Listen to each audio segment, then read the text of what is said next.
Vale, vamos a comenzar con el tema 6, que ya nos va quedando poquito de esta materia, que son 7 temas. Vamos a empezar con el 6, que es la adquisición del lenguaje, relación con la comunicación y el pensamiento. Introducción, comunicación, lenguaje y pensamiento. Michael Tomasello, en 2006, sostiene que hay 3 principales características que distinguen la comunicación lingüística humana de la de otras especies.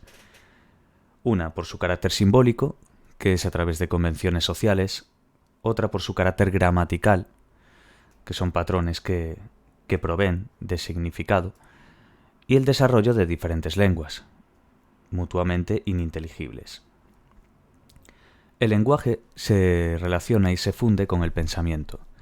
Desde el nacimiento emitimos gestos y sonidos para interactuar con el entorno y establecer canales de comunicación con los otros, y para explorar y ejercitar el tracto articulatorio. Todo ello es un inequívoco precursor del habla. Las primeras palabras comienzan en torno al año de vida. Quedaos bien con ese dato, ¿vale? Bueno, creo que lo sabemos un poquillo todos, pero bueno, unos más y otros menos. A veces hablan un poquitín más adelante del año o incluso un poquito más atrás, pero bueno, lo normal es eso, en torno al año de vida. Luego, a los 18 meses, lo que sería el año y medio, los niños ya emiten 2 palabras. En plan, emerge lo que es la gramática. A los 24 meses, lo que sería los 2 años, el vocabulario crece notablemente y a partir de lo que serían los 24 meses ya se emiten entre 3 y 4 palabras con nexos e inflexiones. A partir de los 3 años, muchos niños hablan con fluidez, soltura y precisión. Es decir, en un tiempo relativamente corto se logran habilidades implicadas en el significado, el pensamiento y la gramática. El desarrollo de las capacidades simbólicas y comunicativas del lenguaje permite el desarrollo del pensamiento. La adquisición del lenguaje no es un campo uniforme y coherente, sino un conjunto de procesos y habilidades, relacionados pero diferentes, con patrones de adquisición diversos. Uno de los debates relevantes en psicología ha sido el de las bases innatas y las posibilidades de aprendizaje. Punto 2. Enfoques teóricos en la adquisición del lenguaje, el enfoque chomskiano y la adquisición de la gramática. La naturaleza social del lenguaje ha sido resaltada tradicionalmente en cuanto a sus orígenes, puesto que el lenguaje es un requisito para la vida en sociedad. Se considera el lenguaje una invención sociocultural, donde se aplican unas capacidades cognitivas. Piaget diría que el lenguaje es una manifestación más de las aptitudes cognitivo-simbólicas de la especie humana, una parte, entre otras, de la función simbólica o semiótica. Para Piaget existirían períodos sensibles y la adquisición del lenguaje se produce por la interacción con los adultos. Entonces quedemos con esa parte, ¿vale? Para Piaget existirían lo que son los periodos sensibles y la adquisición del lenguaje se produce por la interacción con los adultos. La concepción clásica sobre lo que es el origen del lenguaje fue puesta en cuestión por las aportaciones de Chomsky y otras teorías recientes de psicolingüística y ciencia cognitiva. Sostienen que el lenguaje responde a un módulo específico, que está encapsulado, funcionamiento independiente de otros procesos cognitivos, y es innato, transmisible por la herencia e impreso en los circuitos neurológicos del cerebro. Entonces quedemos bien con esta parte, ¿vale? Sostiene que el lenguaje, Chomsky en esta parte, sostiene que el lenguaje responde a un módulo específico, que está encapsulado, un funcionamiento independiente de otros procesos cognitivos. Y además dice que es innato, que se lleva en la herencia.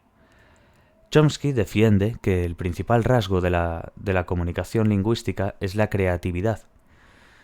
Los niños de 5 años son capaces de producir y comprender infinitas oraciones diferentes, aunque no las hayan oído nunca. La gramática que el niño configura es a partir de la observación de datos lingüísticos primarios, así que Chomsky propone la existencia de un dispositivo innato de adquisición del lenguaje, el DAL, que permite un período corto de adquisición de la gramática y constituye una gramática universal, ya que el niño es capaz de aprender cualquier lengua, por lo que formaría parte del conocimiento inscrito en la dotación genética humana, Desde este enfoque, la gramática no se concibe como un sistema de reglas, sino como un conjunto de principios y parámetros que determinan el rango posible de lenguas humanas. Según la teoría de los principios y parámetros, quedaos bien también con esta parte, las diferencias entre las diversas lenguas están en pequeños cambios en los principios universales, ocasionados por el establecimiento de diferentes parámetros a partir de la experiencia lingüística a la que se ven expuestos los niños, por lo que para adquirir el lenguaje se establecen en esa gramática universal innata los parámetros adecuados de cada lengua. Este argumento innatista se fundamenta en la discrepancia que existe entre lo que sería el conocimiento lingüístico de los niños pequeños y la poca experiencia lingüística que poseen. Se basa en la pobreza del estímulo, que nos dice que los niños aprenden la lengua materna a partir de datos primarios, muy reducidos y degradados. Desde esta postura también se afirma que los niños no reciben una corrección sistemática de los errores durante la adquisición de la lengua. No hay datos negativos. Todo esto ha sido puesto en entredicho por otros enfoques. Os quedaos bien con esto, ¿vale? La teoría de los principios y parámetros y demás. Esta teoría explica la adquisición del lenguaje de la siguiente manera. Un parámetro que diferencia unas lenguas de otras es la existencia o no de oraciones que carecen de sujeto explícito, sujeto nulo, como el español o el italiano. Un ejemplo, voy al teatro. ¿Vale? Entonces quedamos con esta parte. Un parámetro que diferencia unas lenguas de otras es que exista o no oraciones que carezcan de sujeto explícito, un sujeto nulo, como puede ser el español o el italiano. El ejemplo es voy al teatro. Hay lenguas donde siempre aparece el sujeto. En inglés, I go to the theater. Pues la idea de la que se parte es que con un número mínimo en el que el niño escuche oraciones de sin sujeto explícito, activará o disparará, que es lo que llaman trigger, el establecimiento de valores positivos en el parámetro del sujeto nulo. Los partidarios de este enfoque niegan que exista un aprendizaje de la lengua en sentido estricto como tal, ya que sostienen la existencia de esos parámetros que se disparan. La adquisición de la gramática de una lengua consiste en el proceso de determinación de los valores correctos en los parámetros de la gramática universal. La secuencia de adquisición de los parámetros y principios viene dada por la maduración neurológica en la que se codifica la gramática universal, así como para la existencia de una secuencia u orden entre los parámetros. En cuanto se establece uno, se adquiere el posterior. El enfoque funcionalista y la comunicación preverbal. En los años 70 hubo un interés por la comunicación temprana, ya que la teoría chomskiana no resolvía en sí el problema del lenguaje desde la sintaxis. Así que se replanteó el problema lingüístico desde la semántica, ¿vale? Que es, la relación entre palabras y significado. Y luego desde la pragmática, que son situaciones en que se emplea el lenguaje. La aproximación semántica investigó la conexión entre la construcción del lenguaje y el reconocimiento sensoriomotor.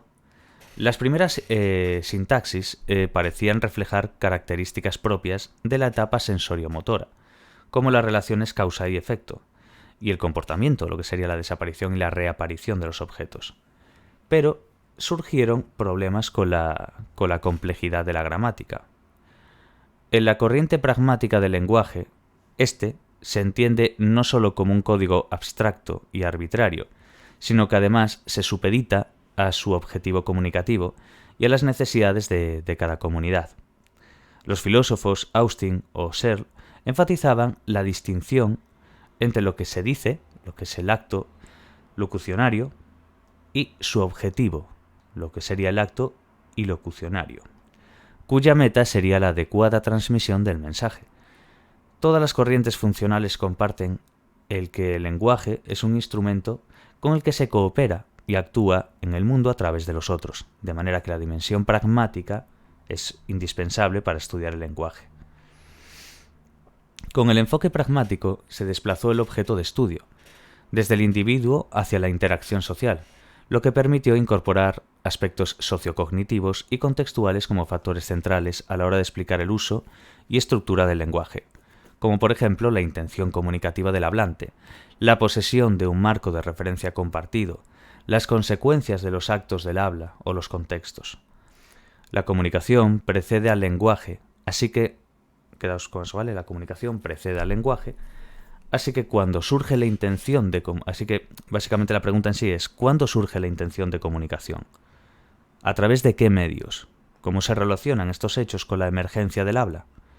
Pues Brunner, en 1983, propuso que la adquisición del lenguaje se apoyaba sobre dispositivos de interacción previos, en los que el bebé pudiese aprender las reglas más básicas. Son los llamados formatos de interacción, que hacen alusión a los primeros intercambios regulados entre bebé y adulto.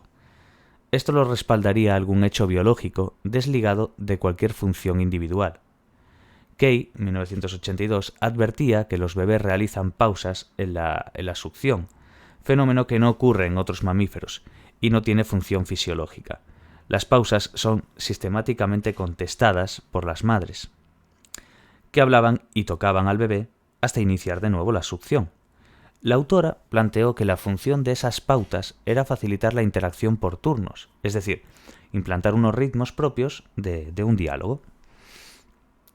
Vygotsky había elaborado a principios del siglo XX una teoría sobre la influencia de la cultura en el desarrollo individual, y la aproximación funcional ayuda a recuperar este planteamiento, es decir, el que las conductas suceden en escenarios sociales. Vemos aquí en el cuadro 6.1 las etapas de comunicación preverbal. Vamos a ir viendo hasta el estadio 5 estas etapas, ¿vale? Estadio 1. Preadaptaciones para interactuar con las personas, de 0 a 2 meses. Una inclinación social innata del bebé, atendiendo de forma preferente pues, a los rostros y a las voces. Imita pues, expresiones faciales, lo que serían las conductas reflejas, que ya conocemos. Entonces, el estadio 1 es eso, es una preadaptación para interactuar con las personas, y eso ocurre desde el nacimiento hasta los 2 meses. Entonces, pues hay una inclinación social innata que tiene el bebé, a que atienda a los rostros y a las voces. Y imita expresiones faciales, que es lo que llamamos conductas reflejas, vamos. Reflejo de... Estadio 2. Interés activo por las personas. Ahora, de los 2 a los 5 meses. Las expresiones reflejas, que acabamos de decir ahora, dan paso a ¿qué? A conductas propositivas. La interacción bebé-adulto empieza a organizarse en el contexto, por despliegue de afecto positivo y la necesidad de alternar intervenciones, que son pues, juegos cara a cara, básicamente. Luego, al terminar esa fase, ese estadio 2 de interés activo por las personas, que es sobre los 5 meses máximo, luego nos pasamos a los intereses por los objetos, que es de los 5 a los 8 meses. El bebé ya se adelanta a las acciones del adulto, lo que son conductas anticipatorias. Incrementan la sensación de complicidad entre lo que es el bebé y el adulto. El bebé muestra interés por la manipulación de objetos. Son mejoras motoras. Hay desconexión entre la interacción social y la exploración del entorno, porque el bebé es incapaz de hacer las dos cosas a la vez. Estadio 4. Quedaos bien con eso, ¿vale? Esa desconexión entre lo que es la interacción social y la exploración del entorno. ¿Por qué? Porque pues, el bebé es incapaz de hacer las dos cosas a la vez. El estadio 4 pasaría como finaliza el estadio 3 en los 8 meses, pues de los 8 a los 18 meses, que es la coordinación de personas y objetos. Lo que dimos antes, pero coordinando estas dos. El bebé accede a la comunicación triádica, que se produce cuando los interlocutores se comunican acerca de un asunto ajeno a sí mismos. Comporta la aparición de los primeros gestos comunicativos, como es señalar con el dedo, pedir algo con la mano abierta. Pues según Bates, Camaioni y Volterra, en 1976, los gestos comunicativos de los niños se dividen en protodeclarativos y protoimperativos. Los gestos protodeclarativos son destinados a compartir el interés de algo. Y los imperativos, lo que serían protoimperativos, pues están orientados a expresar el deseo del niño en sí, de que el interlocutor ejecute una acción. Le están pidiendo algo, le están imperando. Es un imperativo. Entonces, lo que sería el protodeclarativo, básicamente es eso, es compartir un interés de algo. Te señalan algo y te dicen, mira, tal, pero a lo mejor también puede haber la parte del protoimperativo, donde el niño está expresando un deseo. ¿Un deseo de qué? De que el interlocutor ejecute una acción, ¿vale? Y por último tendríamos el estadio 5, que ya es de los 18 meses para adelante, ¿vale? 18 meses que son básicamente pues el año y medio. Estadio 5, incorporación del lenguaje a la comunicación. Se utilizan palabras en el seno de las rutinas comunicativas. El aprendizaje de las palabras solo es posible cuando bebé y adulto son capaces de atender a un mismo asunto. Si no, pues el lenguaje sería imposible, lógicamente. Los datos indican que el lenguaje incluye aspectos propios que no son reducibles a factores sociocognitivos de la perspectiva funcional. Oz y Schiffelin, en 1995, sostienen que la competencia gramatical de los niños no se puede considerar resultado de una participación en intercambios comunicativos simplificados, diseñados para facilitar el uso y comprensión del lenguaje. Esta conclusión se saca del hecho de que todos los niños adquieren las competencias, pero existe una gran variedad transcultural en cuanto a prácticas sociales de intercambio comunicativo. En Occidente se utiliza un habla simple sintácticamente hacia los niños, a la vez que más limitada en vocabulario, correcta y fluida. Pero en otras culturas, por ejemplo, los niños no son considerados como interlocutores hasta que empiezan a hablar. No hay un lenguaje especialmente diseñado para ellos, son más bien oyentes, pero adquieren pues una competencia lingüística normal. Entonces, si optamos por la perspectiva clásica en el aprendizaje del lenguaje, diríamos que este es fruto de la aplicación de ciertas capacidades cognitivas al campo lingüístico. ¿A través de qué? Pues de la socialización, es decir, previa adquisición de otras capacidades intelectuales. Entonces, quedémonos bien con esta parte. Y como pues en Occidente se utiliza ese habla simple sintácticamente hacia los niños, a la vez que es más limitada en el vocabulario, en el tema de correcta y fluida. Sin embargo, en otras culturas, pues los niños no son considerados interlocutores. Más bien ellos los tienen como oyentes. ¿Por qué? Porque no hay una lengua especialmente diseñada para ellos. Pero adquieren una competencia lingüística normal igualmente. Entonces lo dejamos así, ¿vale? Punto 3, nos quedaríamos en la adquisición de la fonología, la gramática y el léxico. Esto vamos a cortarlo para otro vídeo porque le veo más sentido dejarlo justo para aquí. Porque ya nos metemos en la fonología, la gramática y lo que sería el léxico. Así que bueno, después a ver si se graba la otra parte y acabamos el tema por aquí. Porque creo que es... Sí, es porque son punto 3... Sí, vale. Lo dejamos por aquí, que sea cortito, y así después ya lo rematamos. Bueno, hasta la próxima y mucho ánimo. Chao, chao.